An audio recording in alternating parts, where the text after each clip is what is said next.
안녕하세요. 오늘 레카네버 임상 이상시험 결과에 대해 말씀드릴 알츠하이머병 치료제 비임상 효능시험센터 소속 발표자 김병현이라고 합니다. randomized double-blind phase 2b proof of concept clinical trial in early Alzheimer's disease with lecanemab an anti-amyloid beta phosphofibril antibody 라는 이름의 논문으로 알츠하이머스 리서치 앤 테라피라는 저널에 게재가 된 논문입니다. 임상 이상 결과에 대해 말씀드리기 전에 오늘 발표의 목차부터 말씀을 드리도록 하겠습니다. 임상 이상에 대해 간략한 내용을 앱스트랙에서 먼저 말씀드린 후에 인트로덕션에서 알츠하이머병이란 무엇인지 그리고 레카네맙이란 무엇인지에 대해서 말씀을 드리도록 하겠습니다. 그 후에 Q&A 사이클을 통해서 레카네맙 임상 이상 시험은 어떠한 방식으로 이루어졌는지 또한 그 결과는 어떠한지에 대해서 말씀을 드리고 마지막으로 디스커션을 말씀드리면서 오늘의 발표를 마치도록 하겠습니다. 먼저 앱스트랙 먼저 말씀을 드리도록 하겠습니다. 백그라운드를 말씀드리자면 반 2401로 많이들 알고 계시는 레카네밥은 IgG1 계열의 모노클로널 안티바디로 솔러블 아밀로이드 베타를 타겟하게 됩니다. 이런 솔러블 아밀로이드 베타, 즉 올리고머, 포스피브릴, 그리고 인솔러블 피브릴이 이러한 솔러블 아밀로이드 베타에 해당을 하게 됩니다. 이러한 반 2401이 과연 초기 알츠하이머병 환자, 즉 경두인지 장애 MCI에서 마일드 AD 환자에게 효능이 있는지를 평가하기 위해서 바이에시안 분석을 통해서 임상 이상 시험을 진행을 하였습니다.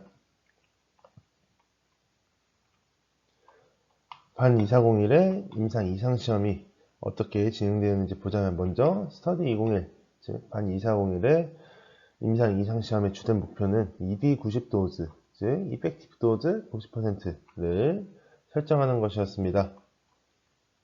이는 쉽게 말하면 가장 효과가 좋은 농도를 선별하는 것입니다.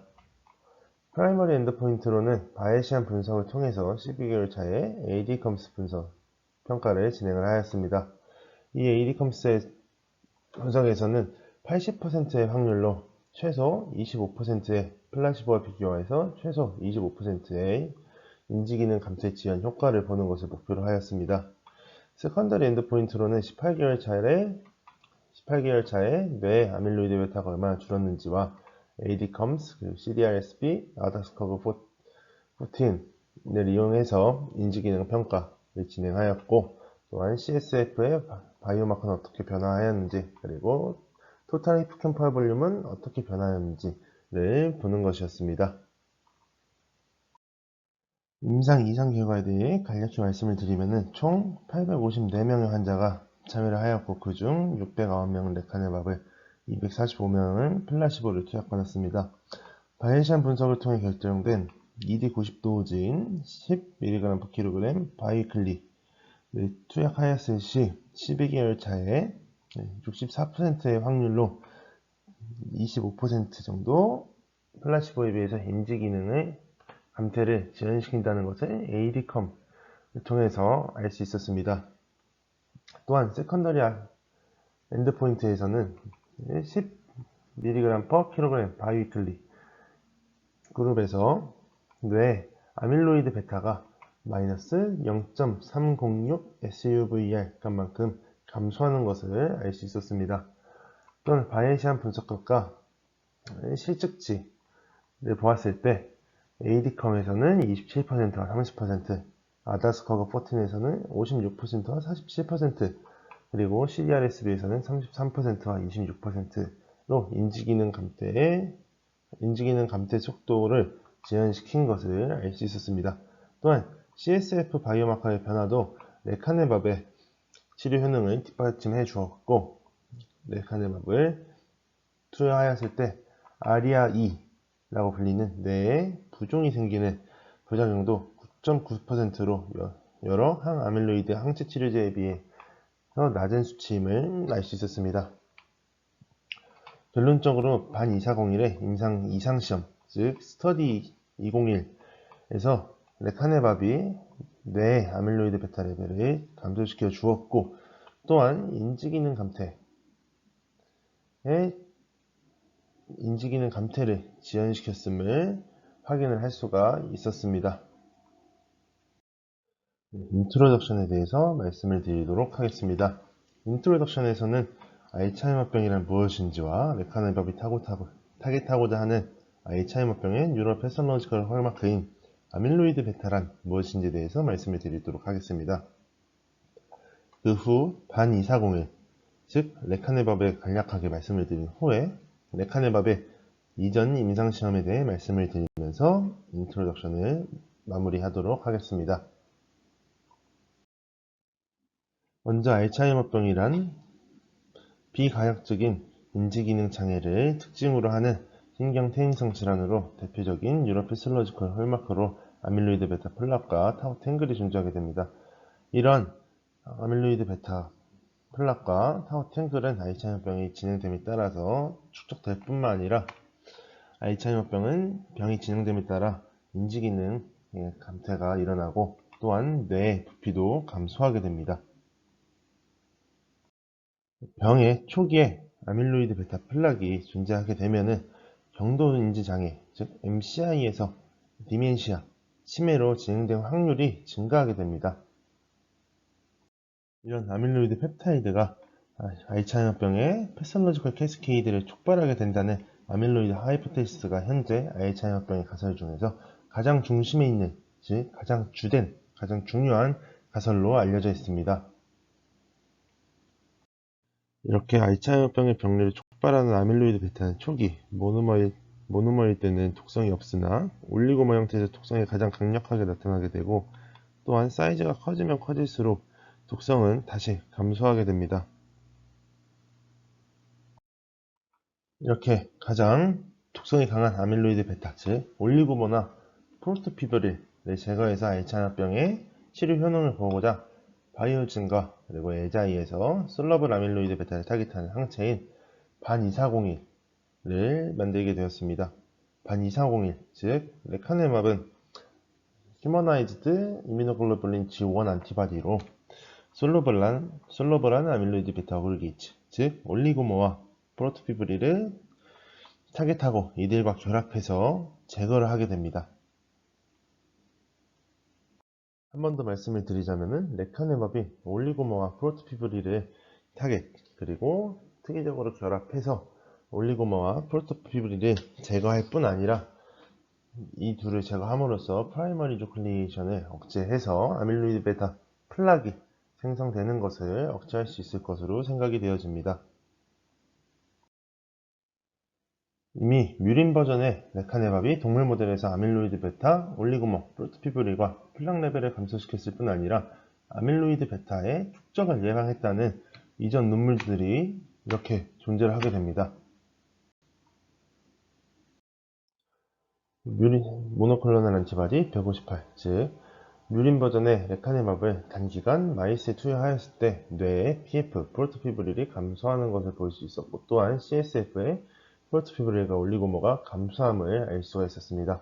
또한 장기 투여에도 브레인의 PF, 프로토피브릴 감소할 뿐 아니라 CSF의 프로토피브릴, 올리고머가 뇌 비율도 감소함을 확인을 할 수가 있었습니다. 그리고 뇌의 아밀로이드 베타 42도 뮤린 버전의 레카네밥을 투여하였을 시에 감소했음을 확인을 할 수가 있었습니다.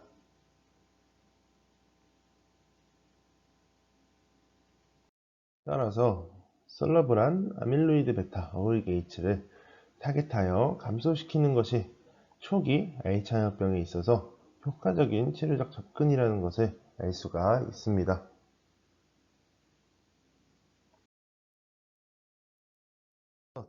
동물 모델에서 반2401, 즉 레카네밥의 알츠하이머병 치료 효능을 보았는데 임상 2상 결과를 말씀드리기 이전에 이전 임상시험인 임상 1상시험 결과에 대해서 간략하게 말씀을 드리도록 하겠습니다. 먼저 임상 1상시험은 마일드에서 모더레이트한 알츠하이머병을 대상으로 레카네밥의 세이프티와 톨러러빌리티를 평가하기 위해서 진행이 되었습니다. 마일드에서 모더레이트한 환자를 알츠하이머병 환자를 대상으로 레카네밥을 단회 투여 그리고 다회 투여하였을 때 레카네밥이 체내에 잘 존재하고 있는 것을 확인하였고 또한 아밀로이드 베타가 레카네밥을 투여하였을 때 증가한 것을 확인을 할 수가 있습니다. 이는 레카네밥이 뇌의 아밀로이드 베타를 감소시켰다는 것을 대변하는 결과입니다. 따라서 레카네밥이 알츠하이머병 환자에서 아밀로이드 베타를 감소시켰다는 것을 임상 1상에서 확인을 할 수가 있었습니다. 1상 결과를 바탕으로 레카네밥이 초기 알츠하이머병 환자, 즉 경두인지장애에서 마일드한 알츠하이머병 환자에게 치료 효능을 보이는지, 그리고 또한 부작용의 발생률이 어느 정도 되는지를 알아보기 위해서 임상 2상 시험인 스터디 201을 진행을 하게 되었습니다. 지금까지의 인트로덕션을 마치고 지금부터 퀘스천, 그리고 메테리얼 앤 메소드, 그리고 리절트, 그리고 앤서, 즉 Q&A 사이클을 통해서 레카네밥의 임상 2상 시험은 어떻게 진행되었는지, 또한 그 결과는 어떠하였는지에 대해서 알아보도록 하겠습니다. 가장 먼저 레카네밥 임상 2상 시험이 어떻게 진행되었는지에 대한 질문이 가장 먼저 할 수 있는 질문이라고 생각이 되어집니다. 먼저 지원자에 대해서 알아보도록 하겠습니다. 총 3,267명의 초기 알츠하이머병 환자가 지원을 하였습니다. 그 중에서 스크리닝 과정을 통해서 856명을 선별을 하였습니다. 이렇게 선별된 856명에 대해서 알아보자면은 50에서 90세 정도까지의 환자들이 선별되었고 평균 연령은 72세 정도인 것을 알 수 있습니다. 또한 뇌 아밀로이드 베타가 축적이 된 것이 확인된 MCI 환자, 그리고 마일드 알츠하이머병 환자가 선별이 되었고, 또한 이러한 환자들은 당연하게도 에피소딕 메모리가 손상이 되어 있었고 MMSE 점수가 22에서 28점 정도, 그리고 승인된 알츠하이머병 약물에 대한 경험이 없거나 또는 안정적인 용량을 사용 중인 환자들의 것을 알 수가 있었습니다. 이런 환자들 중에서 56명은 플라시보를, 그리고 2.5mg/kg 바이위클리, 그리고 5.0mg/kg 먼슬리 바이위클리, 그리고 10mg/kg 먼슬리 바이위클리는 28명씩은 이제 고정으로 랜덤화 시켜둔 후에 바이에시안 분석을 통해서 어댑티드 랜더미제이션을 진행을 하였습니다. 또한 이렇게 어댑티브 랜더미제이션이 진행이 되면서 ED 90도즈로 예상이 되는 10mg/kg 먼슬리와 바이위클리의 환자들이 더 많이 배정되도록 진행을 하게 되었습니다. 빨간색으로 박스 쳐져 있는 부분이 어댑티브 랜더미제이션을 한 부분을 나타내 줍니다. 보시면은 ED90으로 예상되는, 즉 10mg/kg 먼슬리와 10mg/kg 바이위클리의 환자들이 더 많이 분포가 되고 있는 것을 확인을 할 수가 있습니다. 하지만 350명 환자에 대한 중간 분석 전에 보건당국에서 아포이 보인자를 중심으로 랜더미제이션에 제한을 해서 아포이 보인자가 10mg/kg 바이위클리에 배정이 되지 않았습니다. 보시는 것과 같이 아포이4 스테투스를 보면은 파지티브인 환자가 10mg/kg 바이위클리에서만 48명, 거의 대략 30% 정도로 다른 그룹들에 비해서 아포이 네거티브인 환자가 훨씬 많이 배정되었음을 알 수 있습니다.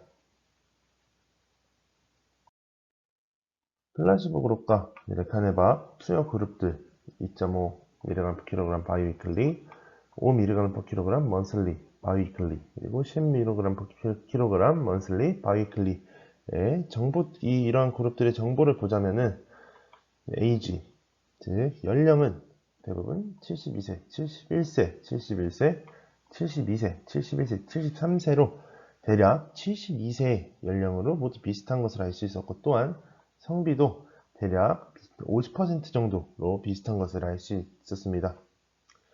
또한 아포이 2포 파지티브 비율이 플라시보와 10mg/kg 바이위클리 제외한 투여 그룹은 모두 71, 73, 77, 그리고 5mg/kg 바이위클리부터는 91, 89 로 아포이 if positive인 환자가 더 많은 반면에 10mg/kg 바이위클리 그룹에서는 아포이 if positive 환자가 30%로 이 그룹에서만 굉장히 작은 것을 볼 수 있습니다. 이는 어떻게 보면은 이 레카네밥 임상 이상 시험의 한계점이라고도 생각이 되어집니다.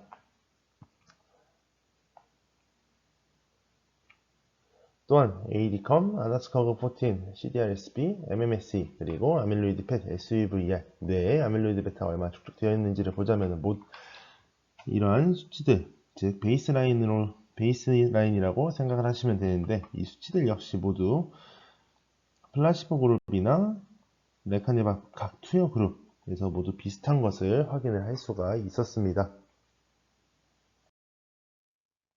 이러한 그룹의 환자를 대상으로 인지기능 평가는 3달에 한 번, 그리고 바이오마커의 변화는 명주차 베이스라인 특정을 제외하고는 12개월 그리고 18개월 차에 진행을 하였습니다. 12개월 차, 즉 48주 차에는 바이에시안 분석을 통한 ADCOMS로 프라이머리 엔드포인트를 측정을 하였고, 72주 차에는 세컨더리 엔드포인트로 CDR-SB, 아다스커그14, ADCOMS, 그리고 아밀로이드 펫, 볼륨어트릭 MRI, 그리고 CSF 바이오마커를 측정을 하였습니다. 그렇다면 지금까지의 내용으로 퀘스천 1, 레카네밥 임상 이상 시험은 어떻게 진행되었는가 라는 질문에 대한 답을 내려보자면은 스크리닝 과정을 통해서 3,267명 중에서 MCI에서 마일드 AD 환자 856명을 선별했고, 그 중에서 609명은 레카네밥을, 그리고 245명은 플라시보를 투여를 받았습니다. 그 중에서 레카네밥 609명은 이제 2.5mg/바이위클리, 그리고 5.0mg/kg 바이위클리 먼슬리, 그리고 10mg/kg 바이위클리 먼슬리로 투여를 받았습니다. 또한 바이에시안 분석을 통해서 10mg/kg 위클리 바이위클리가 ED90인 것을 확인하였고, 환자가 이런 레카네밥 투여 그룹에 배정이 될 때 바이에시안 분석을 통해서 10mg 바이위클리나 먼슬리에 더 많이 배정되도록 진행이 되었습니다. 프라이머리 엔드포인트로는 12개월 차에 바이에시안 분석을 통해 ADCOMS 분석을 하였고, 세컨더리 엔드포인트는 18개월 차에 CDR-SB, 아다스커그14, 그리고 ADCOMS와 같은 인지기능 평가, 그리고 아밀로이드 펫, CSF 바이오마커, 볼륨어트릭 MRI와 같이 바이오마커 분석을 진행을 하였습니다. 그렇다면 정말로 레카네밥을 투여하였을 때 인지기능의 감퇴 속도가 지연이 되었는지에 대한 궁금증이 들 수 있습니다. 그렇기에 다음 질문으로는 퀘스천 2, 레카네밥이 인지기능에 정말로 영향을 주었는가에 대해 알아보도록 하겠습니다. 조금 전에 말씀드린 것과 같이 각 그룹에서 인지기능 평가는 3달에 한 번씩 진행될 것을 알 수 있습니다. 프라이머리 엔드포인트로는 ADCOMS를 12개월 차에 바이에시안 분석을 통해서 평가하였고, 세컨더리 엔드포인트로는 CDR-SB, 아다스커그14, ADCOMS를 평가하였습니다. 먼저 프라이머리 엔드포인트를 충족시켰는지에 대해서 알아보도록 하겠습니다. 먼저 ADCOMS란 무엇인지에 대해서 말씀을 드리도록 하겠습니다. ADCOMS, 알츠하이머스 디즈 컴포짓 스코어, 알츠하이머병 통합 점수란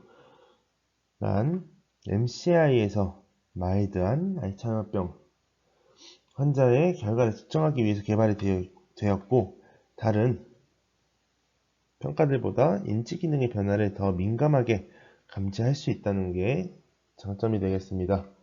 이런 ADCOMS는 옆에 보시는 것과 같이 MMSE, 아다스커그, 그리고 CDR-SB의 평가 항목들을 합쳐서 만들어졌습니다. 점수 범위는 아래에 보시는 것과 같이 구성이 되어 있는데, 레카네밥 임상 이상 시험에서는 MCI에서 마일드 AD 환자를 대상으로 하였으므로 0.29점에서 0.80이 이 구역에 해당한다고 알고 계시면 될 것 같습니다. 프라이머리 아웃컴, 즉 프라이머리 엔드포인트인 바이에시안 분석을 통한 12개월 차의 ADCOMS 결과를 보시면은 기존에 초기 설정해놓은 80%라는 값은 도달하지 못한 것을 확인할 수 있었습니다. 바이에시안 분석을 통해서 ED 90도즈가 10mg/kg 바이위클리라는 것을 알아냈고, 여기서 이 10mg/kg 바이위클리가 과연 최소 25%의 인지기능 감퇴를 지연시킬 확률이 80%인가를 확인을 해보았더니 PR, CDS 값이 플라시보 그룹보다 보시면은 플라시보 그룹보다 최소 25% 인지기능 감퇴를 지연시킬 확률을 나타내 주는데, 보시면은 0.638입니다. 0.638을 이제 퍼센트로 바꾸면 63.8%, 즉 거의 64%가 됩니다. 즉 12개월 차에 ED 90도즈인 10mg/kg 바이위클리의 ADCOMS 값을 보면은 최소 25% 이상 플라시보 그룹에 비해서 인지기능의 감퇴를 지연시킬 확률이 64%라는 것을 알았습니다. 즉 초기에 설정한 80%라는 값은 도달하지 못한 것을 알 수가 있습니다. 다음으로 세컨더리 엔드포인트인 CDR-SB, 아다스커그 14, 그리고 ADCOMS에 대해서 말씀을 드리도록 하겠습니다. 세컨더리 아웃컴, 즉 세컨더리 엔드포인트에서도 ADCOMS를 보았는데, 앞서 말씀드린 것과 같이 0.29점에서 0.80이 MCI에서 마일드 알츠하이머병임을 나타낸다는 것을 기억해 주시면 될 것 같습니다. 각 그룹당 ADCOMS의 베이스라인을 보자면, 즉 레카네밥과 플라시보를 투여하기 전에 ADCOMS의 점수를 보면은 플라시보 그룹은 0.37인 것을 알 수 있고, 레카네밥은 이제 각 그룹당 2.5mg/kg 바이위클리 그룹은 0.39, 5mg/kg 먼슬리와 바이위클리는 0.40, 0.39, 그리고 10mg/kg 먼슬리와 바이위클리는 0.37과 0.37로 모두 아까 말씀드린 ADCOMS를 통해 알 수 있는 MCI 경두인지장애에서 마일드한 알츠하이머병 환자의 점수 범위에 들어오는 것을 알 수 있고, 또한 ADCOMS의 베이스라인 또한 각 그룹 모두 다 비슷한 수치를 갖고 있는 것을 확인을 할 수가 있었습니다. 세컨더리 엔드포인트의 세 가지 인지기능 평가 중 첫 번째로 18개월 차의 ADCOMS 결과를 보면은 레카네밥이 인지기능 감퇴를 지연시키는 것을 확인을 할 수가 있었습니다. 플라시보, 검은색 플라시보와 비교해서 10mg/kg 먼슬리와 바이위클리를 제외한 모든 레카네밥 투여 그룹에서는 인지기능 감퇴 지연 효과는 보이지 않았습니다. 하지만 10mg/kg 바이위클리와 먼슬리 그룹만 보자면은 바이위클리 그룹은 플라시보와 비교해서 0.0 P값이 0.034인 것으로 보아 통계적으로 유의미하게 30% 정도 인지기능의 감퇴를 지연시킨 것을 확인하였고, 10mg/kg 먼슬리 그룹의 경우에는 통계적으로 유의미하진 않지만 플라시보와 비교해서 15% 정도 인지기능 감퇴를 지연시키는 경향성을 확인을 하였습니다. 즉 레카네밥이 인지기능의 감퇴를 지연시킨다는 것을 ADCOMS를 통해서 확인을 할 수 있었습니다. 다음으로 세컨더리 아웃컴, 세컨더리 엔드포인트 중 두 번째 인지기능 평가인 CDR-SB에 대해서 말씀을 드리도록 하겠습니다. CDR-SB란 Clinical Dementia Rating Scale Sum of Boxes, 즉 임상 치매 평가 척도 상자의 합으로 알츠하이머병 치매 그리고 경도인지장애의 중등도를 시비어리티를 병기하는 데 사용을 할 수가 있습니다. 왼쪽에 보시는 것과 같이 6개의 항목, 기억력, 진압력, 판단, 문제 해결력, 그리고 외부 활동 참여, 가사와 취미, 그리고 개인 간병, 총 6개의 항목에서 각각 0점에서 3점까지 점수를 측정해 총 0점에서 18점의 범위를 갖고, 점수가 높아지면 높아질수록 인지기능의 장애가 심하다는 것을 알 수 있습니다. 여기서 CDR-SB의 범위를 나눠둔 것인데 MCI에서 마일드 AD 환자의 범위는 아마 0.5점에서 4점 정도 됨을 알 수가 있었습니다. 각 그룹의 CDR-SB의 베이스라인을 보자면 플라시보 그룹은 2.9점, 그리고 레카네밥 그룹은 2.5mg/kg 바이위클리는 3.0, 그리고 5mg/kg 먼슬리 바이위클리는 2.9, 3.0, 그리고 10mg/kg 먼슬리 바이위클리는 2.9, 3.0으로 모두 앞서 말씀드린 범위 안에 들어와 있고, 이 각 그룹당 베이스라인은 모두 비슷한 값을 갖고 있음을 확인을 할 수가 있었습니다.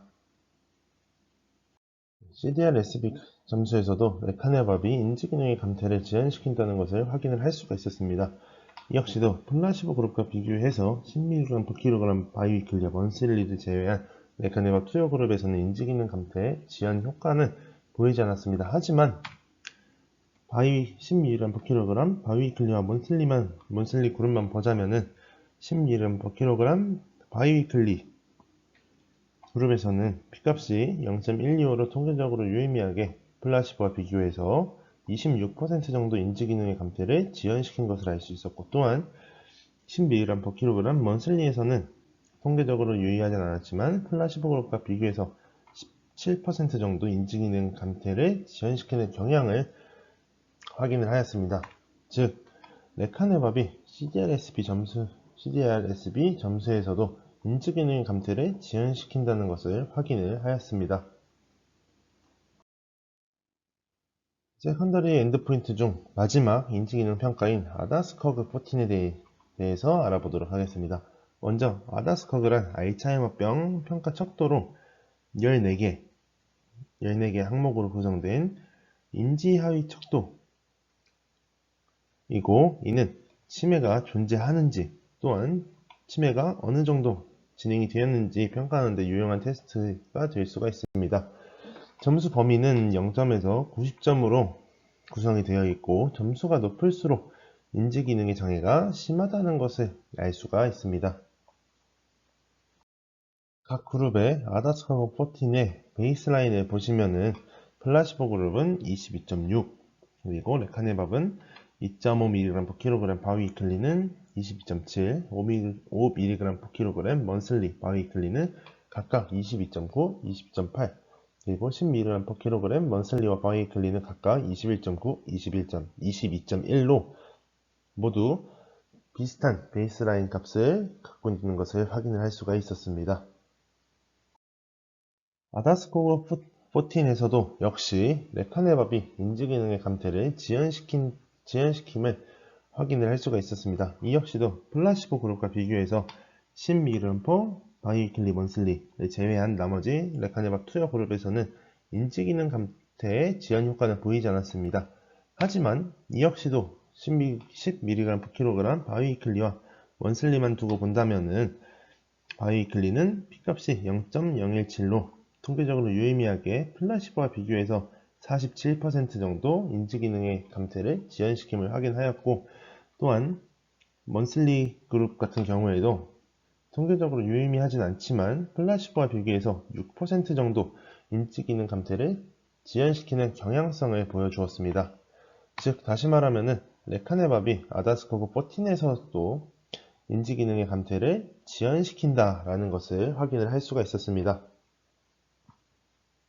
지금까지의 결과들로 레카네밥이 인지기능에 영향을 주었는지에 대한 답을 내려보자면은 프라이머리 엔드포인트인 12개월차 바이에이션 분석을 통한 AD컴스는 기존에는 80%의 확률을 목표로 하였지만 분석 결과 64%로 프라이머리 엔드포인트는 충족시키지 못한 것을 확인하였습니다. 하지만 세컨더리 엔드포인트인 18개월차 AD컴스 아다스커그 14 CDR-SB에서는 레카네밥 10mg/kg을 투여하였을 때 인지기능의 감퇴가 지연됨을 확인을 할 수가 있었고, 바이위클리는 통계적으로 유의미한 결과를 보였습니다. 이를 정리하자면은 레카네밥 투여 18개월 후에 플라시보 그룹과 비교해서 인지기능의 감퇴가 지연됐음을 확인을 할 수가 있었습니다. 지금까지 레카네밥을 투여하였을 때 인지기능의 감퇴가 지연됨을 확인을 하였는데, 그렇다면 알츠하이머병의 바이오마커는 어떻게 변화하였는지, 그리고 알츠하이머병이 진행됨에 따라 뇌에 아트로피, 위축이 생기게 되는데 이런 아트로피에는 어떠한 영향을 주었는지, 즉 뇌의 부피에 어떠한 영향을 주었는지에 대한 질문을 던질 수 있습니다. 지금부터 이 질문에 대한 답을 내보도록 하겠습니다. 바이오마커의 변화는 0주차, 즉 레카네밥 투여 전 베이스라인 측정과 12주차 그리고 18주차에 진행되었습니다. 플로어베타펄을 이용해서 아밀로이드 펫을 촬영하였고, 그리고 볼유메트릭 MRI로 뇌의 부피가 어떻게 변화했는지 보았습니다. 또한 CSF에 있는 아밀로이드 베타나 토탈타우, 피타우와 같은 바이오마커는 어떻게 변화하였는지를 보았습니다. 아밀로이드 펫 결과를 말씀드리기 전에 아밀로이드 펫이 무엇인지에 대해서 말씀을 먼저 드리도록 하겠습니다. 아밀로이드 펫 또는 플로어베타포 펫이라고 하는데, 이는 뇌에 아밀로이드 베타가 얼마나 존재하는지, 즉 얼마나 축적되어 있는지 보기 위해 촬영을 진행하게 됩니다. 보통 센틸로이드 값이나 SUVR 값을 많이 사용하게 되는데, 센틸로이드 값은 현재 여기에는 기술해 두지 않았지만 센틸로이드는 0부터 100의 범위로 이루어져 있고, 0은 아밀로이드 베타가 없는 상태, 그리고 100은 MCI에서 마일드 알츠하이머병 환자의 평균적인 아밀로이드 베타 축적 정도로 나타나게 됩니다. 레카네밥 임상 이상 시험에서는 센틸로이드 값이 아닌 SUVR 값을 사용하였습니다. 이런 SUVR 값은 피험자 내에서뿐 아니라 피험자 간의 아밀로이드 베타 축적 정도를 비교할 수 있는 가장 일반적인 정량법으로 사용이 됩니다. 옆에 보시는 것과 같이 값이 커질수록 빨간색으로 점점 진해지는 것을 볼 수 있습니다. 이렇게 값이 높은 부분, 즉 빨간색으로 많이 표기가 된 부분은 레디오 트레이서, 즉 플로어베타퍼가 많이 업테이크 되었다, 축적이 되어 있다, 즉 아밀로이드 베타가 많이 축적되어 있다는 것을 나타내 줍니다. 이런 SUVR 값의 베이스라인을 보면은 플라시보 그룹은 1.40, 그리고 각 레카네밥 그룹은 2.5mg/kg 바이위클리는 1.41, 5mg/kg 먼슬리 바이위클리는 각각 1.42, 1.40, 그리고 10mg/kg 먼슬리 바이위클리는 1.42, 1.37로 모두 비슷한 베이스라인을 갖고 있는 것을 확인을 할 수가 있었습니다.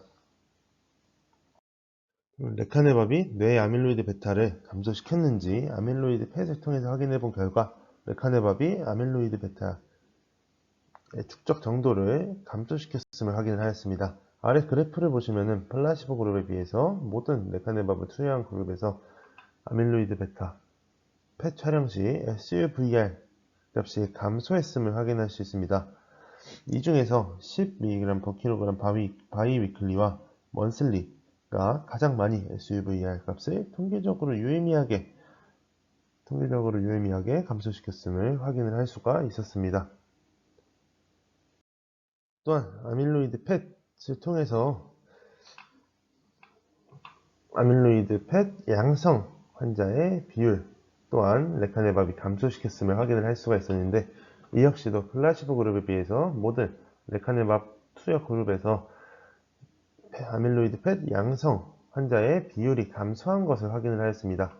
그 중에서도 10mg/kg 바이위클리와 먼슬리에서 가장 크게 통계적으로 유의미하게 아밀로이드 펫 양성 환자가 아밀로이드 펫 음성으로 바뀐 것을 확인을 할 수가 있었습니다. 이는 당연하게도 SUVR 결과 일관된 결과를 보여주었습니다. 이 두 결과를 합쳐보면은 레카네밥이 결국 뇌의 아밀로이드 베타를 효과적으로 감소시켰다라는 것을 나타내주게 됩니다. 다음으로 레카네밥이 CSF 바이오마커에 어떤 영향을 주었는지에 대해서 알아보도록 하겠습니다. 먼저 알츠하이머병 환자에서는 알츠하이머병이 진행됨에 따라 CSF의 바이오마커 변화를 보자면은 아밀로이드 베타 42나 42-4의 레이쇼는 감소하게 됩니다. 또한 토탈 타우나 과잉산화 타우는 CSF에서 증가하는 것을 볼 수 있고, 뉴로 인플라메이션 내 지표를 보자면은 뉴로 필라멘트 라이트 체인 NfL이라고 하는 것도 이제 증가하는 것을 볼 수가 있습니다. 이때 레카네밥을 투여하였을 때 이러한 바이오마커에는 CSF 바이오마커에는 어떠한 변화를 야기하는지 알아보도록 하겠습니다. 먼저 레카네밥이 CSF에 있는 아밀로이드 베타 포리2에 어떠한 영향을 미쳤는지 알아보도록 하겠습니다. 레카네밥을 10mg/kg으로 투여하였을 때 CSF의 아밀로이드 베타 포리2가 증가하는 것을 확인을 하였습니다. 그래프를 보시면은 플라시보 그룹에 비해서 레카네밥을 10mg/kg으로 투여하였을 때 CSF의 바이오마커 CSF의 아밀로이드 베타 포리2가 증가하는 것을 볼 수가 있었습니다. 이는 알츠하이머병의 병기가 진행됨에 따라 CSF의 아밀로이드 베타가 감소하는 것과 반대되는 결과로 레카네밥이 알츠하이머병의 치료 효능이 있다라는 것을 나타내 주게 됩니다. 다음으로는 레카네밥 10mg/kg을 투여하였을 때 CSF의 피타우에 어떤 영향을 주었는지 확인을 해보았는데 레카네밥을 투여하였을 때는 CSF의 피타우가 감소하는 것을 확인을 할 수 있었습니다.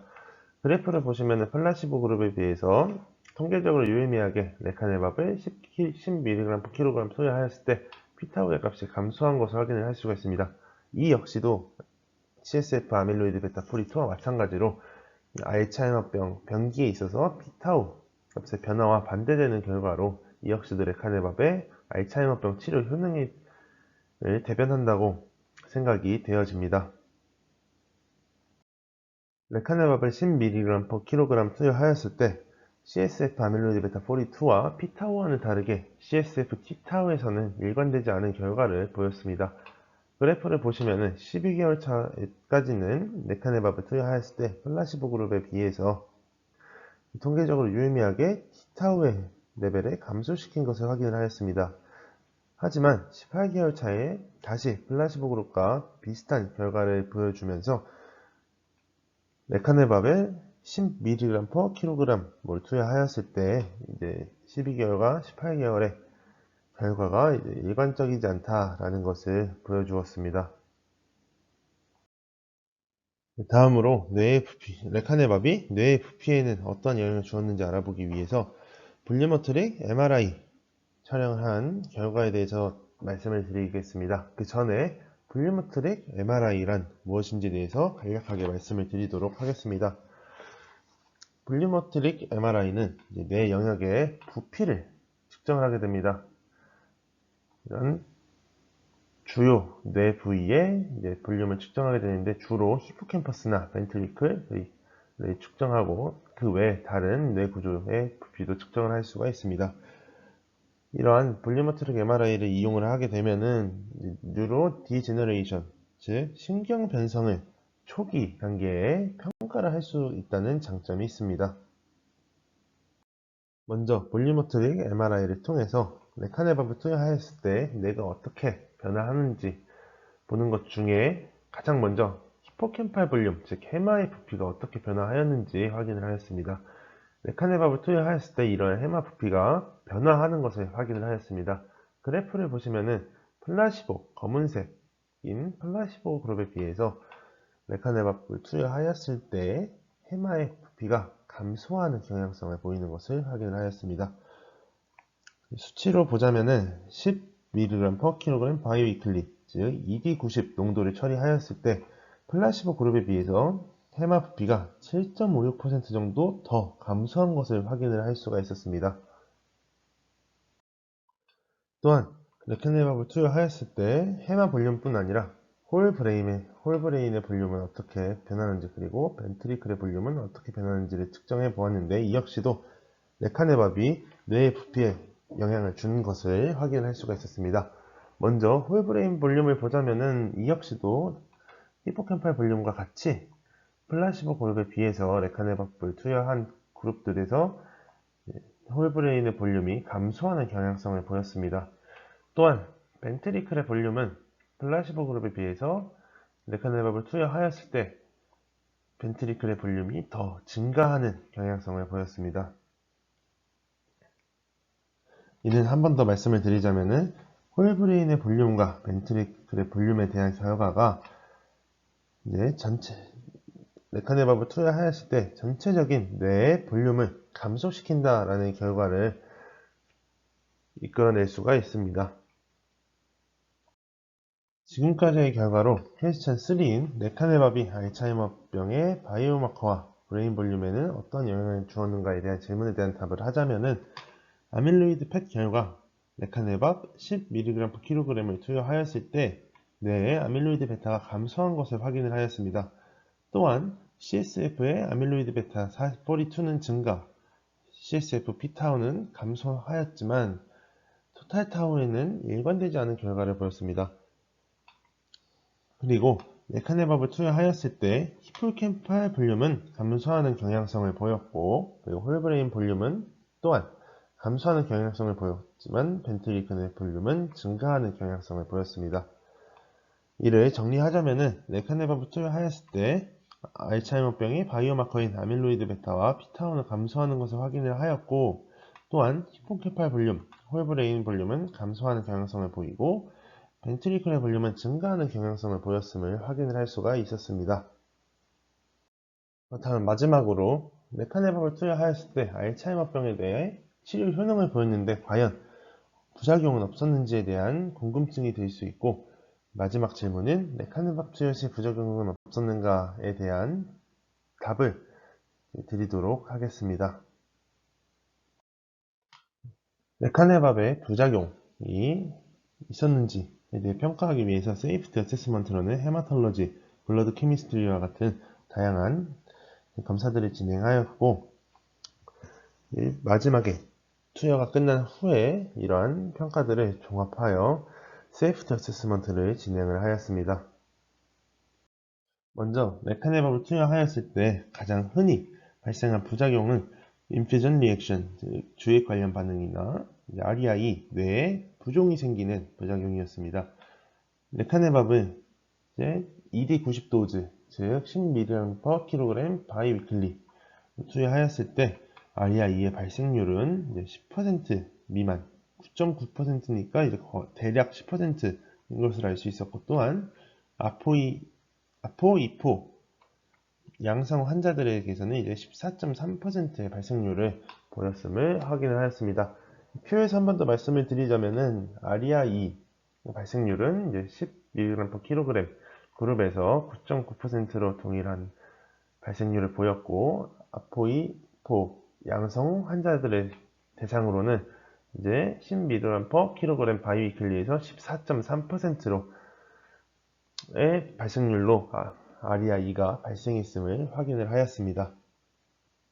또한 REI 발생 환자 48명 중에서 37명이 아포이포 양성 환자를 확인을 하였고, 그중 46명은 레카네밥 투여 그룹, 그리고 2명은 플라시보 투여 그룹인 것을 확인을 할 수 있었습니다. 또한 심토머틱 REI의 경우에는 5케이스가 있었는데 모두 레카네밥 투여 그룹에서 발생한 것을 확인을 할 수가 있었습니다. 46명 중에 5명, 즉 11%의 발생률로 심토머틱한 REI가 발생을 했음을 확인을 할 수가 있었습니다.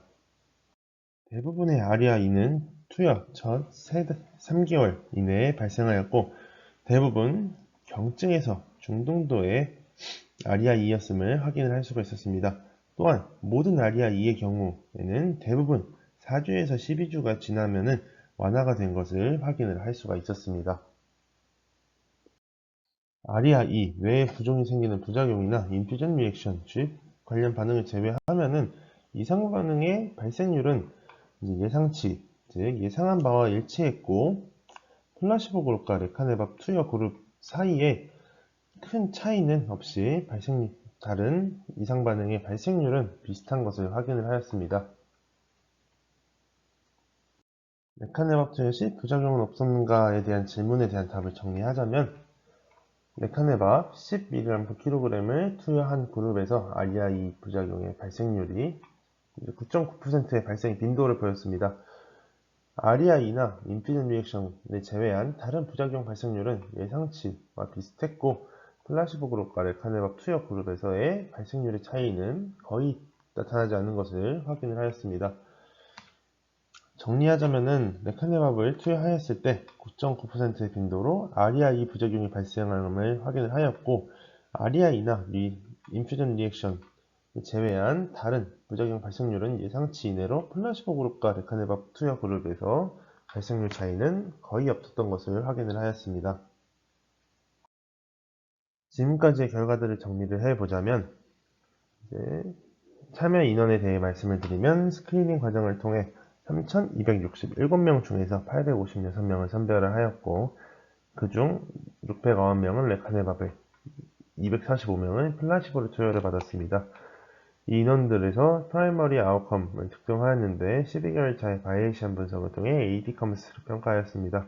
2D90 농도로 선별된 10mg/kg 바이위클리에서 플라시보 그룹과 비교해서 최소 25% 정도 인지기능 감퇴를 지연할 확률이 80%에 도달하는 것을 프라이머리 아웃컴으로 잡았는데, 레카네밥 임상 이상 시험에서는 64%의 확률로 프라이머리 아웃컴은 도달하지 못했습니다.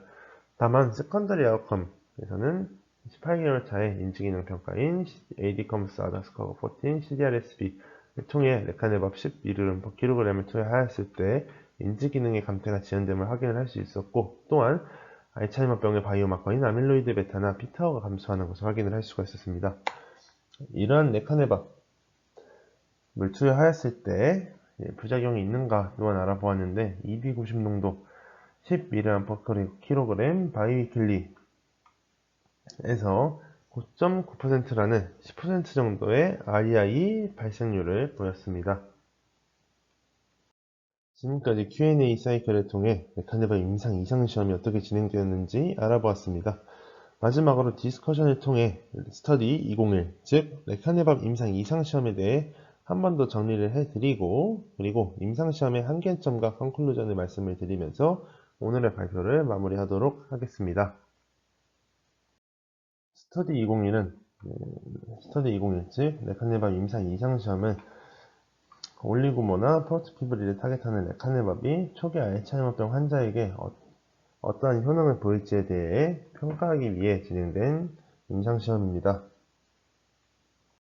스터디 201은 바이에시안 분석을 도입을 하였고, 이러한 바이에시안 분석을 통해서 어댑티드 랜더미제이션을 하게 되어 시험 참가자들이 이펙티브 도즈에 많이 할당되도록 하였고, 또한 이러한 이펙티브 도즈 90%, ED90 농도의 후보 10mg/kg 바이위클리 그리고 먼슬리 중에서 10mg/kg 바이위클리 도즈가 ED90이라는 것을 선별하게끔 하였습니다. 스터디 201의 프라이머리 엔드포인트는 12개월 차의 바이에시안 분석을 통한 AD컴스를 평가하는 것이었는데, 최소 25% 인지기능 감퇴를 지연시킬 확률이 80%를 넘기는 것이었는데, 12개월차 바이에시안 분석을 통한 AD컴스의 결과로는 64%의 확률로 이러한 80%는 충족을 시키지 못하였습니다.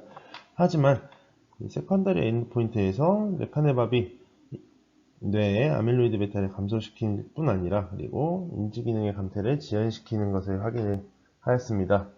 또한 레카네밥을 투여하였을 때 REI의 발생률이 10% 정도가 된다는 것 또한 확인을 할 수가 있었습니다. 스터디 201의 특징에 대해 조금 알아보자면은, 먼저 아밀로이드 펫에 대해서 말씀을 드릴 수가 있을 것 같습니다. 아밀로이드 펫을 촬영하는 데 있어서는 플로어베타펄을 사용을 하였고, 이 플로어베타펄을 사용하여 아밀로이드 베타 펫을 촬영하였을 때 레카네밥을 투여한 모든 그룹에서 아밀로이드 펫 SVR 값이 감소함을 보였습니다. 또한 ED90 도즈로 식별이 된 10mg/kg 바이위클리 그룹의 경우 1.37에서 마이너스 0.31만큼 통계적으로 유의미하게 감소하는 것을 보였고, 이는 플로어베타펄을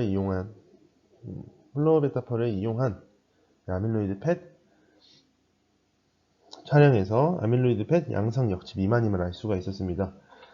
또한 펫 SUVR 값과 일관되게 레카네밥 12g/kg을 투여하였을 때 그 투여 그룹의 81%가 아밀로이드 음성 상태만큼 아밀로이드 베타 레벨이 감소한 것을 확인을 할 수가 있었습니다. 다음으로는 브레인 볼륨, 뇌의 부피입니다. 레카네밥을 10mg/kg 바이위클리로 투여를 하였을 때 히포캠팔 볼륨과 홀브레인 볼륨은 감소하는 것을 보였고, 또한 벤트리클의 볼륨은 증가하는 것을 보였습니다. 이러한 결과는 이제 다른 아밀로이드 베타를 타겟하는 에이전트들에서도 볼 수가 있었습니다. 예시로 도나네바 임상 2상 시험의 결과를 보여드리자면 홀브레인 볼륨은 플라시보 그룹에 비해서 도나네밥을 투여했을 때 감소하는 것을 보여주었고, 벤트리클 볼륨은 플라시보 그룹에 비해서 도나네밥을 투여했을 때 증가하는 것을 보여주었습니다. 여기서는 히포캠팔 볼륨은 이제 두 그룹 간에 큰 차이는 없는 것을 확인할 수가 있습니다. 아직까지 이러한 이제 부피 변화, 즉 알츠하이머병이 진행됨에 따라 아트로피가 일어나게 되는데, 그것을 그 항아밀로이드 에이전트를 투여하였을 때 이러한 아트로피가 더 심해지는 이러한 이유에 대해서는 아직 불명확합니다. 그렇기에 장기 추적이나 아니면은 임상 3상 연구에서 아마 평가할 수 있지 않을까 합니다. 또한 이러한 결과에 대해서 이유로는 뇌에 아밀로이드 베타가 갑작스럽게 제거되지 않았나, 또는 혈관의 아밀로이드 베타가 제거되어 이러한 결과가 나오지 않았나 하는 예측들이 존재하기는 합니다. 다음으로 CSF 바이오마커에 대해서 알아보도록 하겠습니다. 보통 알츠하이머병 환자에서는 CSF의 아밀로이드 베타는 감소하고 피타오는 증가하는 것을 볼 수 있습니다. 이때 레카네밥을 10mg/kg을 투여하였을 때 CSF의 아밀로이드 베타 포리2는 증가하는, 그리고 CSF의 피타오 레벨은 감소하는, 즉 알츠하이머병 환자에서 일어나는 변화와는 반대되는, 즉 알츠하이머병의 치료 효능이라고 생각할 수 있는 변화가 일어나게 됩니다. 하지만 토탈 타우와 같은 경우에는 이 레카네밥 임상 2상 시험에서는 12개월 차와 18개월 차에서는 일관되지 않는 결과를 보여주었습니다. 조금 더 자세하게 말씀을 드리면은 아밀로이드 베타 같은 경우에는 알츠하이머병이 진행됨에 따라서 뇌에 아밀로이드 베타 플락이 축적이 되고, 이에 따라서 CSF의 아밀로이드 베타 포리2의 모노머는 이제 감소하게 됩니다. 이러한 이유로 레카네밥을 투여하였을 때 CSF의 아밀로이드 베타 포리2가 증가했다, 보시는 것과 같이 증가했다라는 것은 뇌에 축적된 아밀로이드 베타 플락을 제거하였다는 것을 반영을 할 수 있을 것으로 생각이 되어집니다. 하지만 이러한 CSF의 아밀로이드 베타 포리2의 증가가 알츠하이머병의 치료와는 어떠한 관련이 있는지는 이제 메카니스틱한 스터디가 이제 필요할 것으로 생각이 되어집니다. 또한 CSF의 피타오 결과 또한 아밀로이드 베타를 타겟하는 에이전트들을 투여하였을 때와 같은 결과를 보였습니다. 레카네밥의 CSF 피타오 레벨을 보면은 레카네밥을 투여하였을 때 감소하는 것을 볼 수 있었습니다. 레카네밥뿐만 아니라 바피네주밥에서도 바피네주밥을 투여하였을 때 플라시보 그룹에 비해서 바피네주밥 투여 그룹에서 CSF의 피타오 레벨이 감소한 것을 확인할 수가 있었습니다. 이는 아밀로이드 베타를 타겟하는 것이 알츠하이머병의 패솔로지의 다운스트림에 영향을 미칠 수 있다는 것을 나타나게 됩니다. 또한 세컨더리 엔드포인트는 포함이 되지 않았지만 CSF의 뉴로그라닌과 뉴로필라멘트 라이트 체인의 사후 분석 또한 시행을 하였습니다. 이 두 분석에서는 뉴로그라닌과 NFL, 뉴로필라멘트 라이트 체인 모두 레카네밥을 투여하였을 시 감소하는 변화를 보여주었습니다. 보시면은 이 알츠하이머병 환자에서 유럽 CSF의 유럽 필라멘트 라이트 체인은 되게 일반적으로 증가하는 것으로 알려져 있고, 유로그라닌은 일관되진 않지만 거의 대부분의 연구에서 CSF의 유로그라닌이 알츠하이머병 환자에서 증가하는 것으로 알려져 있습니다. 하지만 레카네밥을 투여하였을 때 유로그라닌과 NFL, 유로필라멘트 라이트 체인이 감소하였는데, 이것은 레카네밥이 알츠하이머병을 치료한다는 결과와 일관된 결과임을 알 수가 있었습니다. 다음으로는 레카네밥에 대해서 말씀을 드리도록 하겠습니다. 레카네밥 임상 이상시험의 결과가 나온 2018년도 이전에는 알츠하이머병을 치료하기 위한 디지즈 모디파잉 에이전트들의 임상 3상에서 상당한 효능을 보이지는 못하였습니다. 많은 임상 3상 시험들이 있었는데 2018년도 이전에는 상당한 효능을 보이지는 못하였습니다. 그렇기 때문에 레카네밥 임상 2상 시험을 진행할 때에는 몇 가지 특징들이 비교적 천천히 진행되는 초기 알츠하이머병 인구에서 임상적인 차이점을 디텍션 하는데 디텍션을 최적화하는 데 도움이 됐을 것으로 생각이 되어집니다. 첫 번째 특징으로는 다른 3상 시험들과는 달리 모든 참여자들이 아밀로이드 양성 상태였습니다. 두 번째 특징으로는 레카네밥의 메커니즘 오브 액션 MOA가 다른 아밀로이드 베타를 타겟하는 에이전트들과는 조금 달랐습니다. 레카네밥은 다른 에이전트들과는 달리 솔러블 어그리게이츠, 즉 올리고머나 프로토피브릴을 타겟을 하였습니다.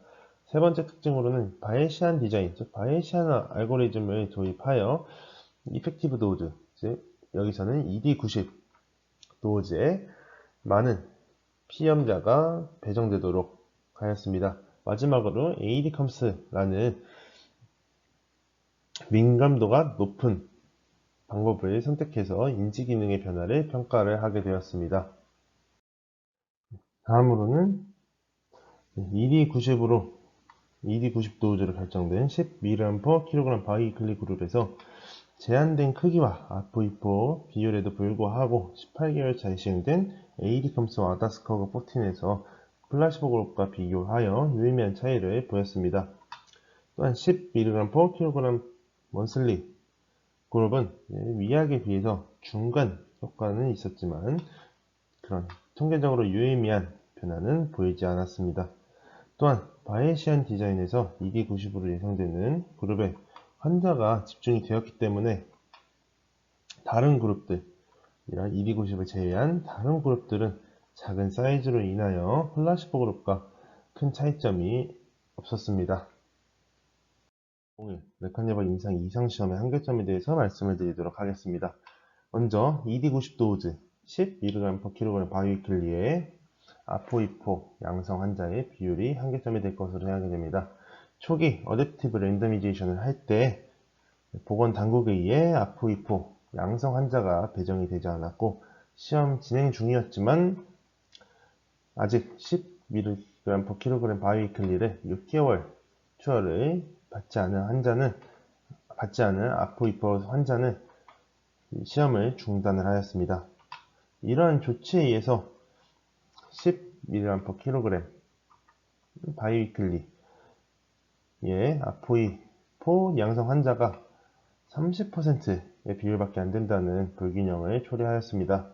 그럼에도 불구하고 바이에시안 알고리즘은 10mg/kg 바이위클리를 ED90 도즈로 식별을 하였고, 앞서 말한 이러한 제약이 ED90 도즈와 관련이 있어 결과 해석에 있어 영향을 미쳤을 수 있습니다.